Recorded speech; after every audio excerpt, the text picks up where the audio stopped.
우리는 지금 행복 비타민 축제를 앞두고 3주에 걸쳐서 전도에 관한 말씀들을 함께 나누었습니다. 그리고 지난주는 추수감사 주일이라 감사의 포커스를 맞추어서 함께 말씀을 나누었고, 오늘 전도에 관한 주제를 가지고 여러분들과 함께 말씀 나누는 이제 마지막 주일입니다.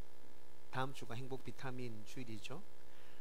우리가 첫 번째 전도와 관련해서 나누었던 말씀은 하나님의 자녀인 우리는 때를 얻든지 못 얻든지 항상 전도하는 것에 힘써야 한다는 말씀을 나누었습니다.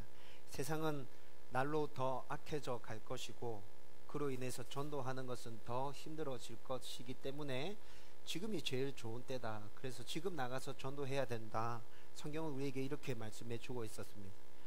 여러분, 그리고 두 번째 나누었던 말씀은 우리가 다음 교회를 하나님 주인 되신 온전한 교회로 세워가기로 작정하고 또 이렇게 전도하기 시작하고 이러면서 평상시에 늘 있어 왔던 마귀와의 그 영적인 전쟁은 지금 더 치열하게 우리 가운데서 벌어지고 있다는 것에 대해서 함께 말씀을 나누었죠. 여러분, 이렇게 치열하게 전쟁이 진행되어지고 있기 때문에 우리는 한 마음이 되어야 되고, 만약에 하나 되지 못하면 연약한 그 성도를 마귀가 공격함으로 우리 공동체 전체를 무너뜨릴 것이라고 여러분들에게 말씀드렸었습니다. 그래서 우리는 모두 다 말씀과 기도를 붙들고 정신 차리고 그렇게 하나됨으로 이 싸움에 임해야 되고, 그렇게 이 싸움에 임할 때 우리는 반드시 승리하게 될 것이다. 성경에서 그렇게 우리에게 말씀해 주고 있었습니다. 여러분, 세 번째 함께 나누었던 말씀은 전도하는 사람의 복에 대한 말씀들 함께 나누었죠. 여러분, 전도하는 사람은 많은 복들을 하나님께서 허락해 주실 것이다. 성경에서 그렇게 얘기하고 있었어요. 그런데 전도하는 사람이 누릴 수 있는 최고의 복은 내가 전도함으로 나의 가운데서 하나님의 능력이 나타나고, 그 하나님의 능력이 나타나는 것으로 인해서 내가 하나님을 더 깊이 이해하고 또 내 삶 가운데서 더 풍성히 하나님을 경험하는 것, 그것이 최고의 복이라 그랬죠. 여러분, 제자들 가운데 이런 놀라운 복들이 나타났잖아요. 그래서 정말 기뻐하면서 돌아와서 예수님께 전도 보고하는 것 우리 함께 나누었잖아요. 여러분, 그리고 또 전도하면서 내가 구원받은 하나님의 백성이 맞구나 라는 것들을 계속 확인해 가는 것도 하나님의 놀라운 복 중에 하나라 그랬죠. 여러분, 내가 구원받은 하나님의 자녀가 확실히 맞구나 라는 것들을 삶 속에서 계속해서 확인해 간다면 우리는 어렵고 힘든 일들 가운데서도 새롭게 힘을 낼 수 있을 것이고, 다시 하나님과 함께 그 일들을 잘 이겨나갈 수 있을 거예요. 저와 여러분들이 이미 이런 은혜들을, 이런 복들을 경험했기에 제가 말씀드리는 이것이 얼마나 큰 은혜고 복이라는 것 아마 우리 모두 다 동의하고 공감하실 것입니다. 여러분, 전도하는 사람들에게 이 은혜와 복이 지속적으로 임하게 된다고 성경은 말해주고 있죠. 저와 여러분들이 지금까지 나누었던 전도의 말씀들 붙들고 삶 속에서 지속적으로 전도자의 삶들을 살아갈 수 있었으면 좋겠습니다. 그래서 이 은혜와 복들을 여러분들 가운데, 저의 가운데 풍성하게 누리고 또 세상 사람들 가운데로 그것을 흘려 보내주는 것, 그것이 우리가 삶 속에서 실행해 가야 될 전도라고 했잖아요. 이런 삶을 살 수 있기를 주님의 이름으로 축원드립니다. 여러분, 이제 다음 주에 행복 비타민 축제입니다. 여러분들이 꼭 전도하고 싶고 이 사람 꼭 초청해야겠다 생각하신 분들에게 초청하셨나요? 다음 주에 우리 교회 꼭 와주셨으면 좋겠어요. 말하셨습니까? 말하지 못했다면 여러분, 이번 주에 용기를 내어서 여러분 꼭 말씀하십시오. 여러분, 그것이 주님의 말씀에 순종하는 것입니다. 여러분들이 그렇게 초청하고 말했을 때 반응이 별로 안 좋을 수도 있습니다. 그리고 선뜻 우리의 초청에 응해서 교회에 오실 수도 있고, 또 초대에 응했다 하더라도 그 당일날 일정이 어떻게 됐냐에 따라서 또 오겠다 약속한 그분이 못 올 수도 있습니다. 여러분, 지난 주일날 우리 아이들이 먼저 어서와 이런 교회는 처음이지라는 그 타이틀을 걸고 행복 비타민 축제를 먼저 했죠. 6명의 새로운 친구들이 왔고, 그리고 복음을 들었고 함께 재미있게 놀다가 집에 돌아갔습니다. 여러분, 우리 아이들 모두 지난 주일날 그 주일학교 행복 비타민 축제 열심히 전도하면서 준비했을 거예요. 그런데 친구들을 데려오지 못한 많은 친구들도 있었습니다. 아마 속상했을 겁니다. 제가 다른 친구들을 어떻게 전도했는지 잘 모르고, 여러분, 우리 지아는 제가 옆에서 봤잖아요. 여러분, 지아가 굉장히 발이 높습니다.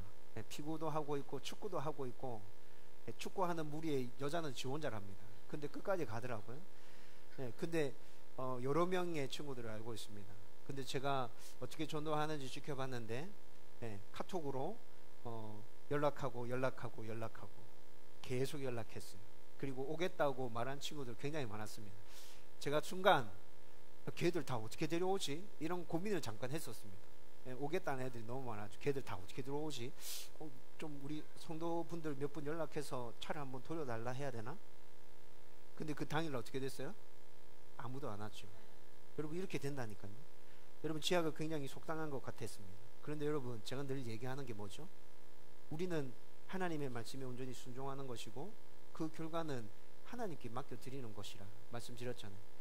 여러분, 속상하고 기분 안 좋은 거 사실입니다. 그렇지만 하나님께서는 분명히 그 노력을 기뻐 봐주셨을 것입니다. 여러분, 언젠가 자기가 한 그 순종과 노력에 대해서 하나님께서 복 주시고 은혜 주실 거예요. 지금 당장은 그것이 헛일을 한 것이구나 라고 느껴질지 모르겠지만, 여러분, 저는 우리 건물의 관리소장님을 저 전도 대상자로 삼고 있습니다. 여러분, 우리 건물의 관리소장님 누군지 알고 계세요? 저는 굉장히 자주 만나죠. 그렇죠? 네, 그래서 우리 건물 관리소장님 내 전도 대상자 정하고, 저랑 친한 친구들은 지금 한 명은 중국 가 있고요, 한 명은 김해 상동에 있는데 제가 연락하면 연락을 잘 안 받아요. 네, 굉장히 바쁘게 살아가고 있는 놈입니다. 네, 그래서 그 친구들이랑 이렇게 관리소장님이랑 전도 대상자로 이름을 올렸는데, 12월 1일 교회 잔치 있으니까 소장님 꼭 한번 오세요. 선물도 준비하고 저희들 마음을 쏟아서 준비하고 있습니다. 이 얘기를 굉장히 자주 했거든요. 2주 전부터 관리소장님이 저를 대하는 태도가 달라지기 시작했다는 것을 제가 느끼고 있습니다. 아침에 출근할 때마다 늘 눈을 마주치면서 인사하고 그러면서 초청하고 그렇게 했었는데, 언젠가부터 교회 나오는데 사무실에 안 계시더라고요. 2주 전부터 우편물을 늘 자기가 갖다 줬습니다. 교회로 오는 우편물들 받아서 제가 있을 때 늘 저한테 가져다 줬거든요. 한날은 우편물을 문 앞에다가 두고 가셨더라고요. 제가 굉장히 부담스러운갑다, 피하고 있구나 라는 게 확 느껴졌습니다. 그제 금요일날 설교 준비하고 있는데 또 우편물을 가져다 주셨어요. 근데 우편물만 탁 넣어주시고 바로 팍 돌아서 가시더라고요. 이번 주에 한 번 더 날 잡아서 오십시오 얘기하려고 합니다. 네. 그런데 이미 제 마음 가운데는 오기 싫은갑다, 그래서 저러시는갑다 라는 느낌이 들었죠. 여러분, 그러면서 2주 전부터 제 안에 염려와 근심과 걱정이 생겨났습니다. 우리 성도들 중에 초청하는 분들 중에도 이렇게 반응하는 분들이 있을 건데, 우리 성도들 너무 힘들어하고 또 좌절하고 낙심하는 거 아닌가? 12월 1일 행복 비타민 축제가 잘 진행될 수 있을 것인가? 작은 교회에서 이런 일들을 한다는 것은 진짜 모험을 하는 것인데, 그래서 내가 하나님 은혜 아니면 안 된다고 우리 성도들한테 얘기했고, 지금 그렇게 하나님께 매달려서 기도하고 있는데 어떻게 진행될까? 여러분, 그런 염려와 근심과 걱정이 제 안에 있는 게 솔직한 제 마음입니다. 여러분, 그런데 제가 오늘 마지막 전도와 관련된 마지막 설교를 준비하면서 하나님께서 저에게 참 큰 은혜와 위로를 주셨어요. 그 근심과 걱정이 저만 하고 있는 것이 아니더라고요. 여러분, 오늘 우리가 읽었던 이 본문은 바울이 이야기하고 있는 거거든요. 바울도 똑같은 근심과 걱정을 하고 있었어요. 이미 우리가 겪는 그 아픔들을 이미 바울이 겪었고, 여러분, 그래서 오늘 이 말씀을 함께 나누면서 여러분, 한 주 남았는데 우리의 마음을 다시 다잡고, 이번에 실패하더라도 포기하지 않고 우리는 예수 자랑을 계속 할 것이다, 나는 그런 삶 살 거야, 그렇게 한번 다시 새롭게 마음을 결단하는 시간들이 되었으면 좋겠습니다. 오늘 본문은 바울이 2차 전도 여행 때 고린도 지역에서 복음을 전하고 교회를 세웠죠. 그런데 그 교회 가운데 여러 가지 문제가 생겨났다는 소식이 들려왔습니다. 이 이야기를 듣고 그 문제를 어떻게 처리해야 될지에 대해서 답을 보내는 게 고린도 전서거든요. 그런데 그 답들을 구체적으로 제시해 주기 전에 먼저 바울이 고린도 교회는 복음 위에 세워진 교회야, 이거 너희들이 분명히 알아야 돼, 그것부터 먼저 강조해서 고린도 성도들에게 말해주고 있습니다. 여러분, 이것을 바울이 문제에 대한 해결에 대한 답들을 먼저 제시하기 전에 먼저 이야기하고 있는 것은 여러분 잘 생각해 보면 성도들이 복음 위에 굳게 서 있다면 교회 안에서 생겨나는 모든 문제들은 성도 안에서 다 해결해 낼 수 있습니다. 사람이 살아가는 곳에 문제가 안 생길 수는 없잖아요. 그런데 우리가 모두 다 복음 위에 굳게 서 있다면 그 모든 문제들은 우리 안에서 다 해결하고 갈 수 있는 것이라고요. 그래서 바울이 고린도 교회가 처음 세워질 때 복음 위에 세워진 교회다. 지금 너희들 안에 많은 문제가 생겨서 근심하고 고민하고 막 염려하고 그렇게 하는데 다시 잘 생각해 봐봐. 너희들이 복음 위에 다시 굳게 선다면 그 문제는 별거 아니야. 너희들이 해결해 낼 수 있어 라는 것들을 지금 얘기하고 싶은 것이죠. 문제의 근본 해결책은 어디에 있다고요? 복음 위에 굳게 서는 것, 거기에 있다고. 그러면서 이 이야기를 들려주고 있는데 이 이야기를 들려주면서 자기가 경험했던 실패의 경험담을 담아서 복음 위에 굳게 서면 모든 문제가 해결돼 라고 조언을 해주고 있다는 것이죠. 여러분, 그리고 바울이 자기 실패를 경험으로 해서 복음 위에 굳게 서면 모든 문제를 해결해 줄 수 있다 라고 말하고 있는 이 말씀이 다음 주 행복 비타민 축제를 앞두고 불안해하고 초조해하고 내가 초청하는 그 사람 안 오면 어떻게 하나, 다음 주일날 진짜 예배 드리러 가기 좀 그렇겠다, 보통 이렇게 다 생각하잖아요. 근데 그런 염려들을 가지고 있는 저와 여러분들에게 아주 중요한 교훈을 주고 있다는 것이죠. 여러분, 그렇다면 바울이 경험한 특별한 그 실패의 경험은 무엇일까요? 오늘 본문은 바울이 고린도에서 복음을 전할 때 헬라 철학의 기반을 둔 지식과 지혜나 수사학을 바탕으로 웅변의 그 뛰어난 말솜씨 그거 가지고 복음 전하지 않고 나는 그냥 오직 예수님과 그의 십자가만 전할 것이다, 그리고 그렇게 전했다라고 하는 말씀이 나타나고 있죠. 여러분, 2절 말씀해 보면 끝부분에 예수님과 그가 십자가에 못 박히신 것만 전하기로 작정했다고 그렇게 말하고 있습니다. 여러분, 이 말은 헬라 철학을 바탕으로 지식적으로 복음을 충분히 설명할 수 있는 능력이 바울 가운데 있다는 말입니다. 수사학을 바탕으로 한 뛰어난 웅변으로 복음을 전할 수 있는 능력이 충분히 그에게 있다는 말입니다. 그런데 이 모든 것들을 다 접어두고 나는 오직 예수님과 그 십자가만 말할 것이다 다짐하고 있다는 것이죠. 실제로 바울은 가말리엘 문화에서 공부한 수제 중에 수제 아닙니까? 지금으로 치면 최고 엘리트 학자입니다. 여러분, 바울이 기록한 로마서를 한번 읽어보십시오. 로마서는 복음을 잘 설명해 주고 있는 완전 복음의 정수이거든요. 여러분, 복음을 설명하는데 굉장히 논리적이고 그리고 이해할 수 있도록 딱 설명해 가고 있는 것들 보면 그가 학문에 얼마나 뛰어난 사람인지 우리는 충분히 알 수 있죠. 그리고 그뿐만이 아니라 사도행전 14장에 루스드라에서 안전뱅이를 일으키고 난 다음에 사람들이 바울을 헤르메스라 했거든. 헤르메스는 웅변의 신이었습니다. 말 잘하는 신. 바울이 안전뱅이를 일으키고 난 다음에 그들에게 복음을 전할 때 저건 사람이 아니고 헤르메스 신이야, 웅변의 신. 그 정도로 바울이 말을 잘했다고요. 여러분, 그런데 바울은 이런 것들 의지하지 않고 내 안에 그런 게 있어, 그렇긴 하지만 그런 거 다 쓸데없는 것이더라.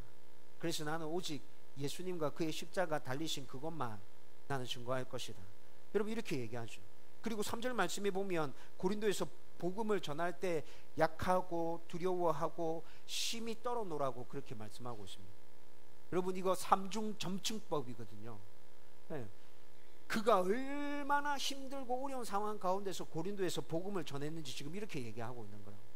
여러분, 고린도에서 복음을 전한 당사자는 누굽니까? 사도 바울이잖아. 그렇죠? 사도 바울이 복음을 전한 당사자가 그때 내가 진짜 힘들었어, 어려웠어, 막 두려웠어, 떨렸어, 이렇게 얘기하는 걸로 봐서는 이거 진짜라고요. 바울은 그런 마음으로 고린도에서 복음을 전했다고요. 여러분, 그런데 왜 철학적인 지식과 웅변에 탁월했던 그 바울이, 세상적으로 자랑할 것이 그렇게도 많았던 그 바울이 고린도에서 전도할 때 왜 약하고 두려워하고 심히 떨었다라고 이렇게 말하고 있을까요? 여러분, 이 이유는 한 두 가지 정도로 추측해서 생각할 수 있습니다. 먼저 첫 번째는 고린도라는 그 도시가 풍기는 위압감 때문에 그렇습니다.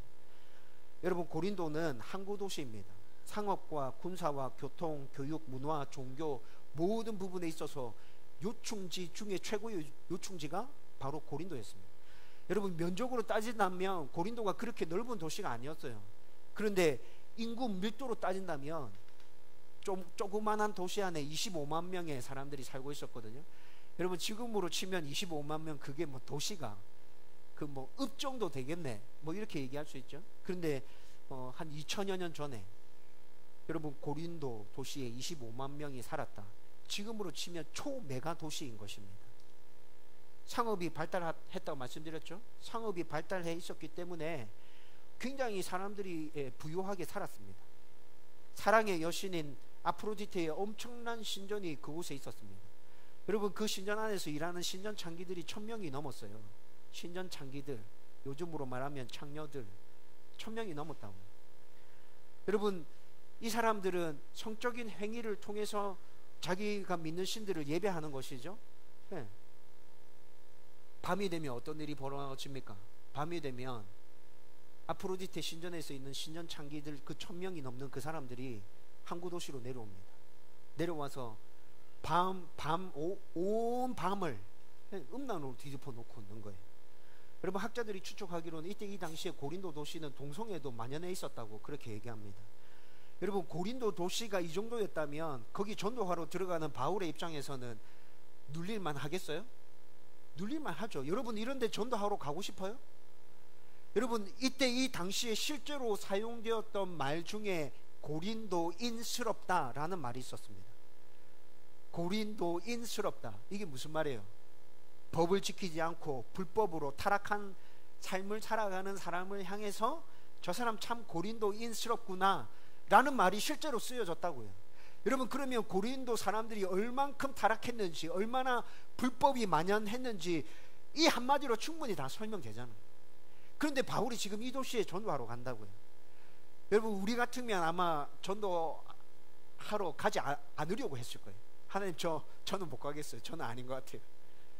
근데 바울이 지금 이 도시를 향해서 가면서 굉장히 부담스러운 마음은 당연히 들었겠구나, 그런 생각 들죠. 두 번째 이유는 복음을 전하면서 경험한 그 실패들에 대한 두려움 때문에 심히 약하고 두려워하고 떨었다라고 말하고 있는 것입니다. 바울은 고린도에 이르기 전에 빌립보에서 전도할 때 빌립보 사람들에 의해서 감옥에 갇혔었죠. 그리고 난 다음에 데살로니가로 옮깁니다. 데살로니가에서 또 핍박하는 사람들이 일어나서 급하게 도망쳐서 베레아로 옮깁니다. 베레아에서 또 한바탕 소동이 일어나서 그때는 일행들과 함께 움직이지도 못하고 자기 혼자 밤에 급하게 또 피신해서 장소를 옮겨갑니다. 여러분 바울이 복음 전하는 곳에서는 늘 이런 일들이 바울 가운데 계속 일어나고 있었습니다. 여러분 바울이 아무리 복음 전하는 것에 미쳐 있는 사람이라 할지라도 복음 전하러 가는 곳마다 이런 일들을 계속 경험한다면 여러분 그도 사람이기 때문에 좀 위축되지 않겠어요? 오늘 또 무슨 일을 당할까? 내가 지금 저쪽에서 전도하다가 지금 이런 일을 당해가지고 이쪽 지역으로 옮겼는데 여기서 또 복음 전하면서 또 어떤 일을 당하게 될까? 여러분 이런 마음 전혀 없이 그냥 매번 바울은 하면서 기분 좋게 복음 전하러 다녔다고 생각합니까? 아니요. 제가 생각할 땐 바울도 늘 넘기 힘든 그 담을 넘어가는 일들을 매번 경험했을 거라고요.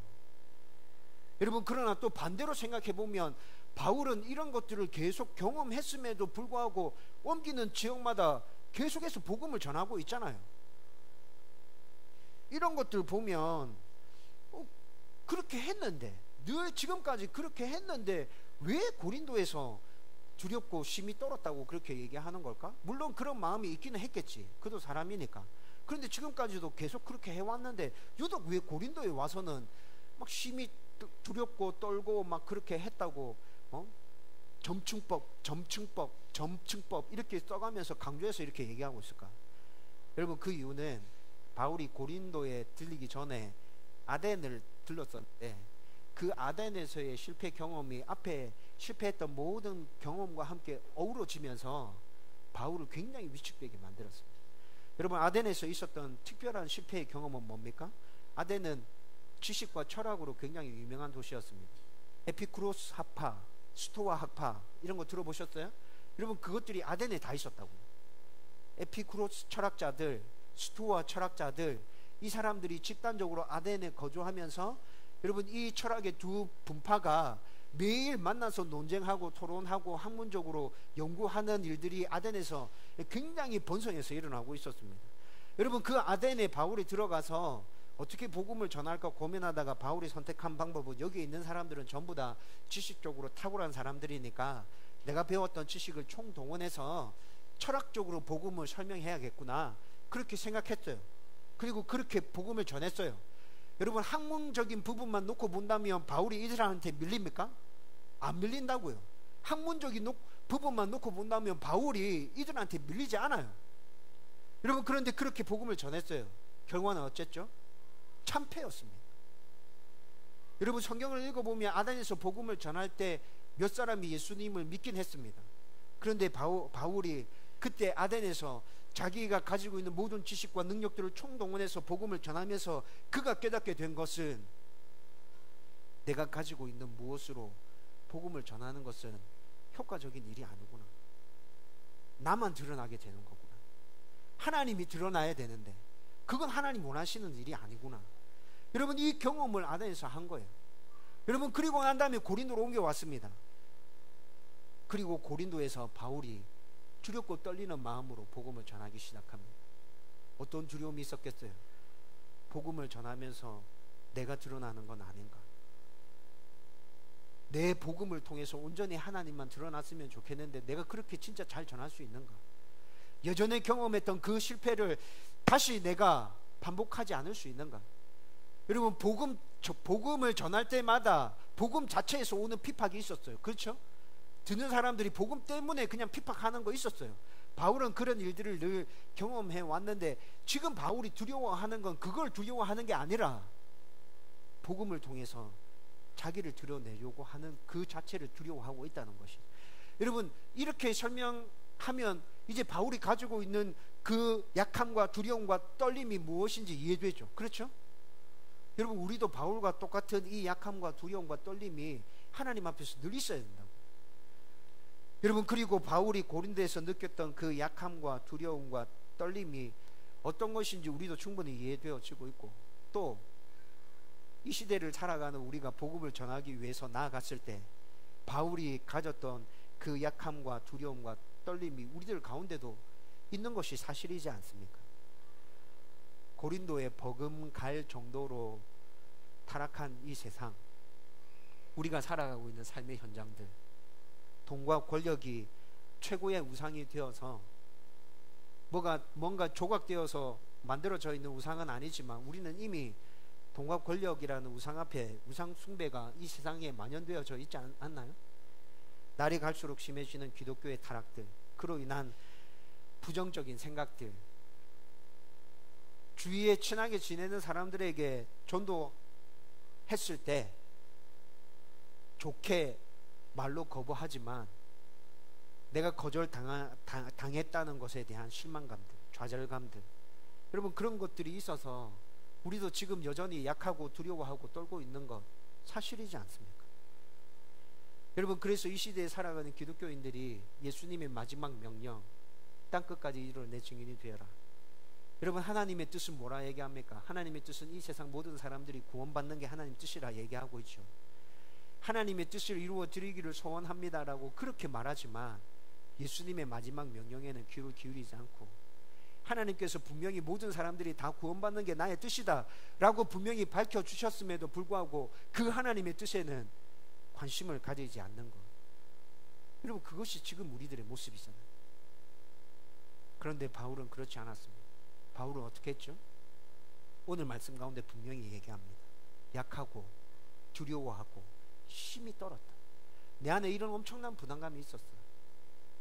그래도 순종하며 계속 나아갔고 예수님만, 그의 십자가만 전하기 위해서 계속해서 노력했고, 그로 인해서 고린도 교회가 세워졌던 거야.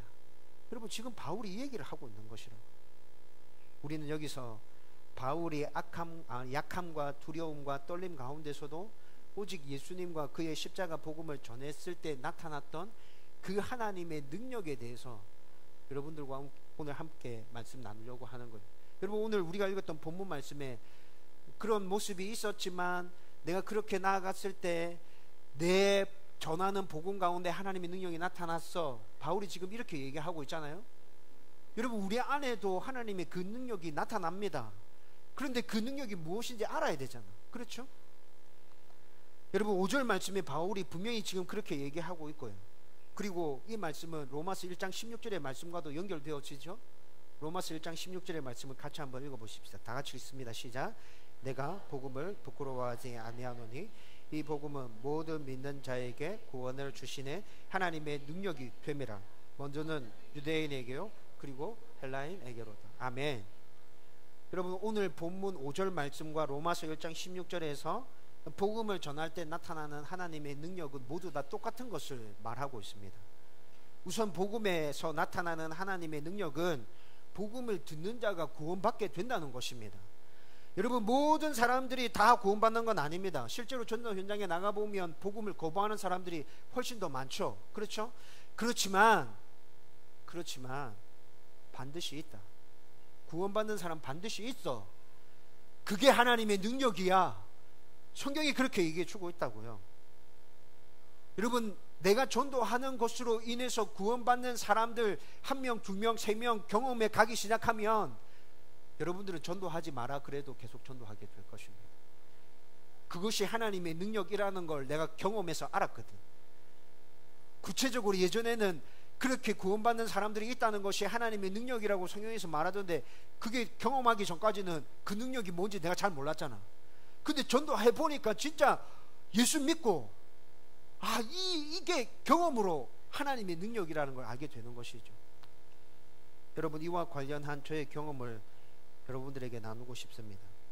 호산나 교회에서 부목사로 사역할 때 저의 마지막 사역은 1년 동안 교구 어른들 담당하는 사역이었습니다. 8년 동안은 교육부 아이들 사역을 했었고 1년 동안 어른 사역을 담당했었는데, 그 1년 동안 제 기억에 아주 강하게 박혀있는 한 가지 기억이 있습니다. 20살 청년을 먼저 하나님 품으로 떠나 보냈던 그 일입니다. 그 청년의 이름과 그의 가족들 모두 지금도 생각납니다. 그 가정은 가족 모두가 남묘 호랭개교라고 알려져 있는 일본식 불교, 우리는 남묘 호랑갱교 이렇게 얘기하죠.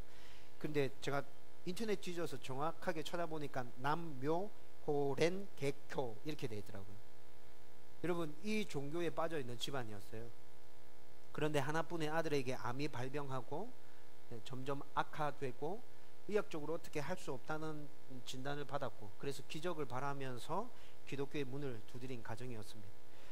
여러분, 이 가정과 어떻게 첫 만남이 이루어졌냐면 이 집안 전부 다 그 남녀 호랑갱교 그거였는데, 이 청년의 이모 중에 한 사람이 경기도에서 신앙생활 하는 사람이 있었어요.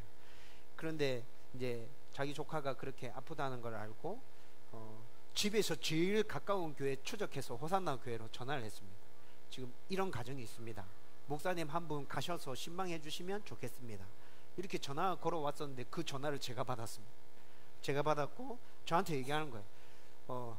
국제신도시 몇 동 몇 호에 있습니다. 그냥 가십시오. 이렇게 얘기하는 거예요. 제가 그 가정을 만난 적도 없고 그냥 그 이모라고 하는 그분이 그냥 전화해 놓을 테니까 목사님 신방 한번 가주세요. 그냥 이렇게 부탁하는 거였죠. 전화 끊고 난 다음에 그 부탁을 받았는데 안 갈 수가 없더라고요. 내가 모르는 사람이고 그렇지만 뭐 전화한다 했으니까 뭐 한번 찾아가 보지 해서 그 집을 찾아갔습니다.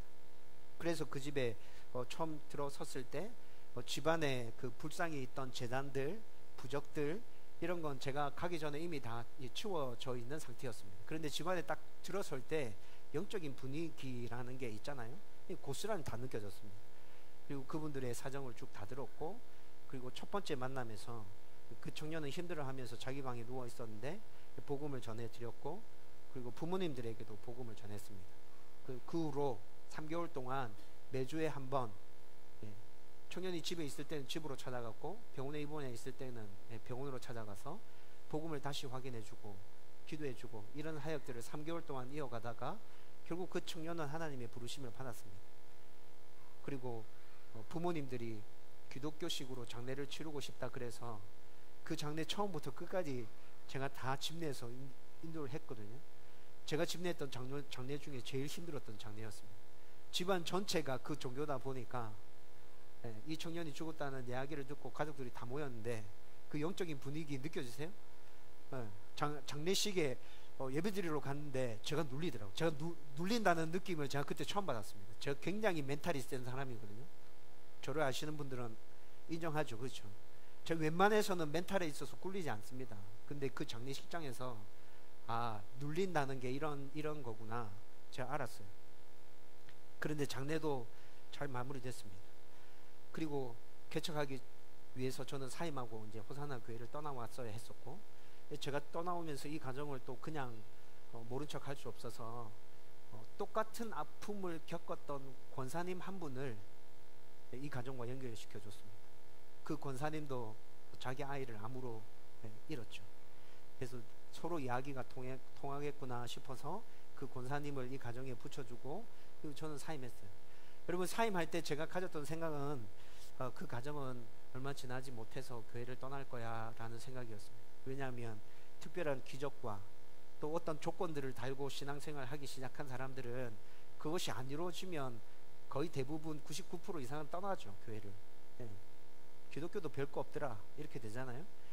여러분, 혹시 그리고 또 자기가 원하는 기적들이 이루어졌다 하더라도 여러분, 그렇게 시작한 신앙생활은 오래 가지 못하더라고요.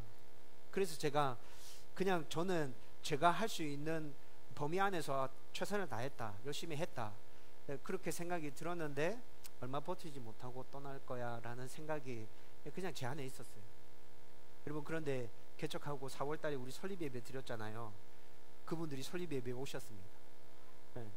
그 권사님을 막 엄청 쪼르더래. 손 목사님 교회 꼭 가야 된다고, 어딘지 모르겠는데 좀 데려가 달라고. 그래서 그 권사님이 그 두 분을 모시고 설립 예배 때 오셔서 예배 드렸습니다. 제가 그분들 앉았던 자리도 정확하게 기억합니다. 지금 손정열 집사님 앉아있는 저 자리에 앉았었습니다. 예배 마치고 난 다음에 제가 그분들 보고 특별히 해드릴 이야기가 없더라고요. 저는 또 손님들 또 인사하러 나갔어야 됐었고, 짧은 시간 안에 이렇게 눈이 탁 마주쳐서 이렇게 딱 봤는데 제가 그냥 안아드렸습니다. 그냥 안아드렸는데 어머니랑 아버지 다 우시더라고요. 다 울고, 목사님 꼭 만나고 싶었습니다. 목사님 정말 생각 많이 났습니다. 그 얘기하고, 잘 오셨다고, 너무 감사하다고 그 얘기했죠. 여러분, 그렇게 해서 그분들은 제가 마지막으로 본 것이었습니다. 여러분, 그런데 올해 6월달에 그분들에 대한 소식이 또 들려왔습니다. 여러분, 그분들을 담당하고 있는 교구 목사님을 6월달에 우연찮게 만났습니다. 근데 그 교구 목사님은 제가 사임하고 난 다음에 호산나 교회 오신 목사님이고, 저와 맞닥뜨린 적은 한 번도 없는 거죠. 근데 이 두 분을 담당하면서 이 두 분이 제 얘기를 그렇게 많이 하시더래요. 손 목사님 얘기 진짜 많이 들었어요. 제가 누군지 뵌 적이 없어서 몰랐는데 손 목사님 꼭 한번 만나고 싶었어요. 근데 6월달에 딱 만나 친 거예요. 올해 초에 두 분이 세례 받으셨답니다. 제가 그 얘기 듣고 정말 기뻤습니다. 와, 그렇구나. 나는 그렇게 생각했는데 내 생각은 완전히 빗나갔고, 그럼에도 불구하고 그 소식을 들으면서 정말 기쁘고. 여러분, 복음의 능력이 어떤 건지 알겠어요? 하나님의 능력이 어떤 건지 알겠어요? 저는 그분들 예수 믿게 될 것이라고는 진짜 생각 못 했다고요. 여러분, 어떻게 생각해보면 그분들에게는 아들 하나 잃으면서 기독교에 대한 큰 상처를 하나 안았다고 말할 수도 있잖아요. 그렇죠? 저는 진짜 교회 떠날 줄 알았어요. 제가 그 얘기를 들으면서 복음은 하나님의 능력이다라는 그 말이 이해되어졌습니다. 복음이 하나님의 능력이구나. 내가 안 된다고 생각한 사람도 하나님의 능력이 나타나면 예수 믿을 수 있구나. 여러분, 또 복음이 하나님의 능력이다, 어떻게 나타납니까? 여러분, 복음을 듣는 사람만 이렇게 예수님 믿게 되나요? 복음을 전하는 사람은 어떤 일들이 일어나죠? 여러분, 좀 전에 계속 얘기했잖아요. 복음을 전하는 자가 저 사람은 안 될 거야 라고 생각했는데 그 사람이 그렇게 예수 믿는 모습들을 보면서, 신앙으로 세워져 가는 모습들을 보면서, 여러분, 그 안에 부어지는 하나님에 대한 놀라운 경외감이 얼마나 될까요? 어마어마할 거예요. 그렇죠? 여러분, 제 안에 그분들이 세례받고 신앙생활 계속 이어가고 있다는 소리를 들었을 때에 제 온몸에 돋아나는 그 소름과 하나님에 대한 말로 표현할 수 없는 그 놀라움들. 여러분, 복음을 전하는 자에게 이 능력이 나타난다고요. 그래서 하나님의 능력이라 하는 거예요. 여러분, 바울은 힘들고 어려웠어요. 약했어요. 두려웠어요. 떨렸어요. 그런데도 하나님의 명령이기에 포기하지 않고 붙들고 나가겠다 결단하고 힘든 담을 넘어가기 시작했어요. 그리고 고린도에 교회가 하나 세워졌습니다. 여러분, 바울이 무엇을 보고 느꼈을까요? 하나님의 위대하심, 하나님의 전지전능하심. 하나님 하시면 된다. 비록 내가 복음을 전했을 때 대다수의 사람은 복음을 받아들이지 않았지만, 그렇지만 그 중에 하나님이 선택한 백성들 있었고, 그들이 예수 믿었고, 그렇게 해서 이 지역에 고린도라는 교회가 세워졌고, 하나님이 일하신다.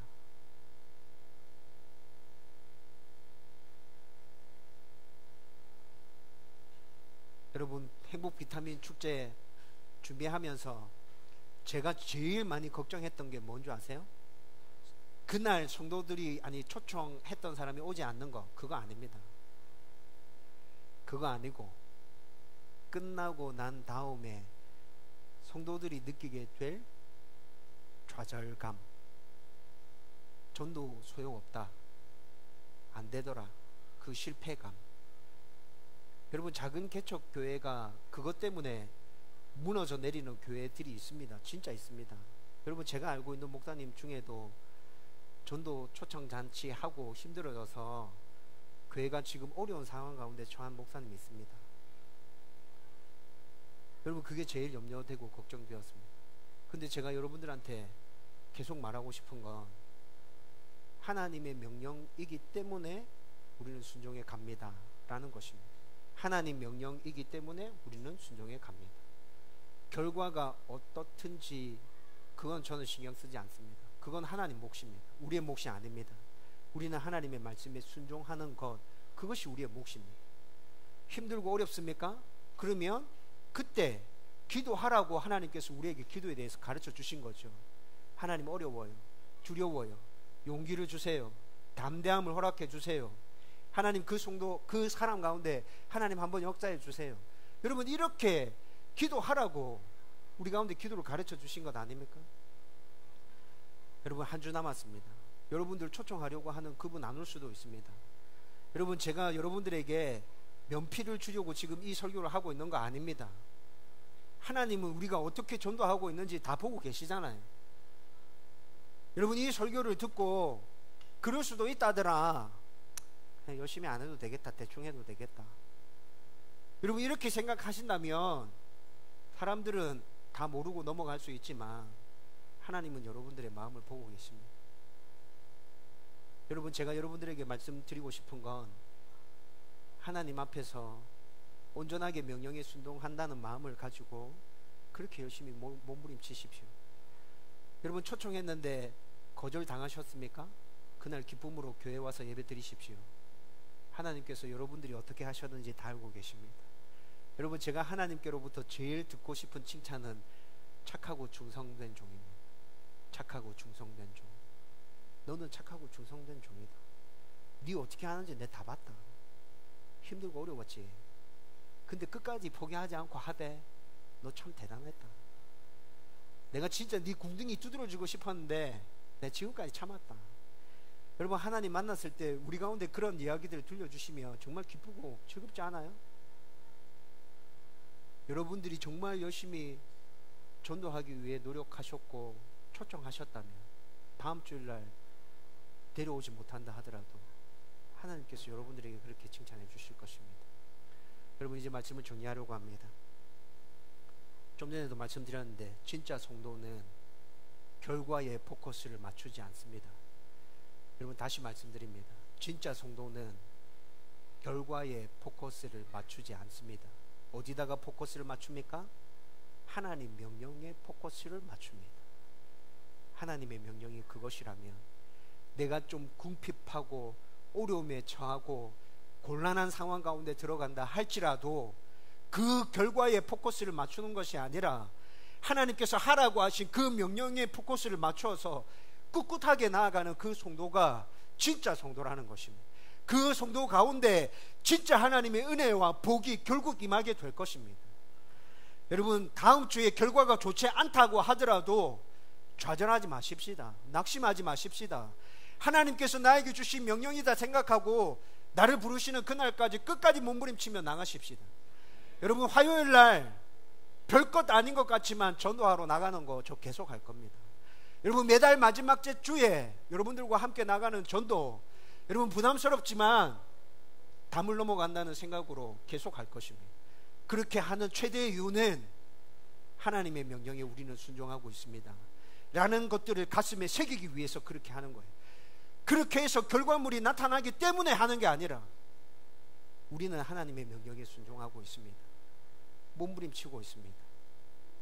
여러분, 오늘 예배 마치고 난 다음에 나갈 겁니다. 담을 또 한번 넘어보십시다.